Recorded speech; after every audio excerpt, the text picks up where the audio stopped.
A horse-drawn carriage stops. Reynold, Alice, and Arthur are seen resting. Alice looks a little tired, but she assures a loved one that she's fine, just a bit fatigued. Reynold tells Arthur that his mother is pregnant.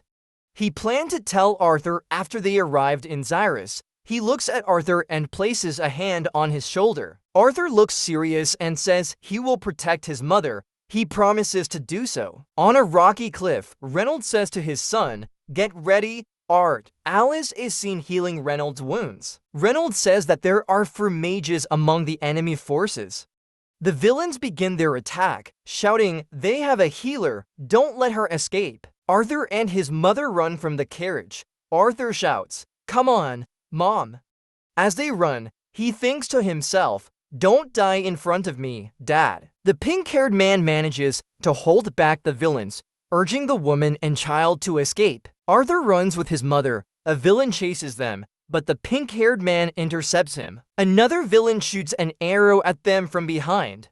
Arthur notices it and turns, blocking the arrow with his wooden sword with all his might. The wooden sword breaks, but he successfully deflects the arrow. The villain is shocked that Arthur could block the arrow, saying, "How is that possible?" A woman quickly appears and attacks the villain, saying, "Don't stop, Arthur." Arthur and his mother continue running, but Arthur realizes something's wrong. He remembers the enemy having mages, but has only seen 3. He thinks, "Where's the last one?" A black-haired man with a scar on his face yells at someone named Damon to forget the plan and kill all their enemies. The boy wonders who the man is talking to. Arthur feels a tremor and sees a vortex of mana forming above the cliff. Arthur pulls his mother to dodge, but they aren't fast enough. The villain launches the mana vortex at them. Arthur realizes he could avoid the attack with mana, but his mother can't. He pushes her out of the way, taking the hit himself. He apologizes to his mother for his injuries. Arthur thinks that if he can't defeat the mana vortex, he'll take it down with him. He throws a knife at it. The vortex dissipates, and the knife hits the cloaked man's knee. Arthur pulls the thread attached to the knife in the cloaked man's leg, pulling him down with him. The man clings to the cliff, but it crumbles and he falls. The black-haired man slams his staff into the ground, seemingly creating a hand made of earth. Arthur and the cloaked man fall. Arthur cries, saying, "It looks like everyone will be okay." He adds, "Damn, I always wanted to be a big brother." In a large, luxurious room with a grand staircase leading to a white canopied bed, a man in a gray robe steps out. A maid with short black hair, holding a plate, is surprised as the man opens his bedroom door. The man is revealed to be King Gray. The maid bows, greeting him. "Good morning, King Gray." King Gray gives a small nod and continues walking. King Gray walks down a hallway and arrives at a room. Inside, an old man with a long white beard, wearing a white robe, is sitting. The old man says, "King Gray." King Gray remains silent. On the wall hangs a painting depicting a man and a woman dressed in white, and another person in red. King Gray explains about the council, a body that actually governs the country, managing its politics and economy. He also mentions the declining birth rate and limited resources, and the practice of duels between kings replacing wars. A painting of King Gray, the victor of a national duel, is visible. The old man comments that King Gray is admiring his own portrait. He claims not to envy the fame and glory King Gray receives as king, as being part of the council is rewarding enough. The old man asks about the reason for King Gray's unexpected visit. King Gray removes a necklace with a round pendant and places it on the table. King Gray declares, "I'm retiring, Marlin." King Gray, with a somber expression, reveals his feelings. He has spent his entire life striving to become strong, but for what? Fame, glory. He is just an orphan who has lost his family. He misses his friends in Ashbur and would give anything to go back and see them again.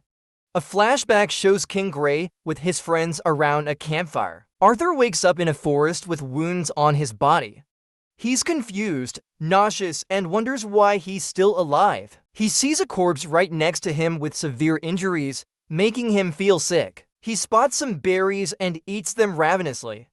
After finishing, He falls asleep again, expressing gratitude for the food. He wakes up again, tries to stand, and falls several times. He sighs. He finally manages to stand. Then he takes a knife that's stuck in the corpse's knee. He looks towards a cliff and wonders how much time has passed. He breaks a twig and decides to leave the place immediately. Someone calls out to him, "You're awake." He is startled. He was startled and hid behind a large tree.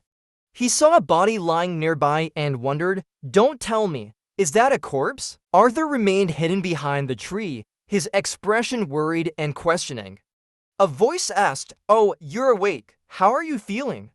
Arthur replied, "I swear, if that thing wakes up ... double quotes." Arthur touched the body. The voice told him not to worry and continued, "Don't worry. It won't get back up if that's what you're afraid of." Arthur sighed. Suddenly, Arthur shouted, "Wait, who are you?" While brandishing a small knife, he added, "Never trust an unknown voice. No matter how gentle and dignified it sounds ... Are you the one who saved me?" A rabbit hopped out of the grass. The voice replied, "Yes, to your second question. As for your first, you'll find out when you reach my dwelling." Arthur responded skeptically, "You sound pretty confident that I'll go with you." The voice assured him, "I'm the only one who can get you home from this place." Arthur's eyes widened, and he replied firmly, "Of course. Home." A woman exclaimed, "My little brother." Arthur wondered, are they all right? Did they make it to Zyra safely?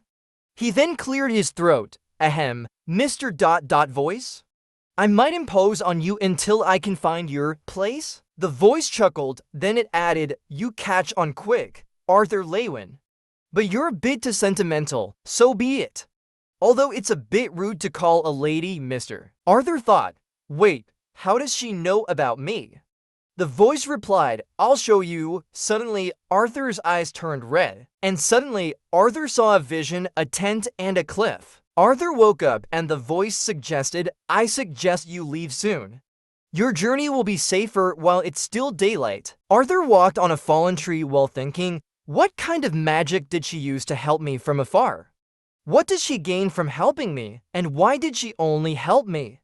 The more I think about it, the more questions pop up. His ears twitched at his sound. He continued his journey up the cliff, hoping, "I hope this all goes according to plan." Arthur found a waterfall. He exclaimed, "Water," and immediately jumped in. Arthur cleaned himself in the water. The voice commented, "Haha, looks like you're having fun." Arthur splashed water. The voice reassured him, "Don't worry, there's nothing to see there." Arthur commented, "She's just teasing." Arthur, a king must remain calm and composed. "This body just hasn't developed yet." The voice apologized, "I apologize for letting you go hungry." Don't pout. While walking along the river, Arthur thought, "That's right. After I fell from that place, I walked east. Maybe I'm close to the elven territory now." Arthur continued his journey through the forest. "But I haven't seen any fog, which is characteristic of the Elshire forest. My fear of wild animals has slowly faded because I still see many small animals here and there. Although I'm surprised because the forest and the animals here are rich in mana. Since I'm in a hurry, I can't stay and absorb some of this mana. I need to get back to my parents. My mother is pregnant. She might be stressed because she thinks I'm dead. And that could be dangerous for her pregnancy. I hope they're still alive." The voice said, "I'm glad you made it here safely." Arthur met the shadowy figure and said, "So ... I single quotes am ... glad ... to meet you." The voice said, "It's a truly interesting fact if I am a collection of stones. You will find me between the crevices of the rocks." Arthur found a crevice in the rocks and said, so that's it." Arthur entered the crevice and thought, "Dad, Mom, I'll be home soon.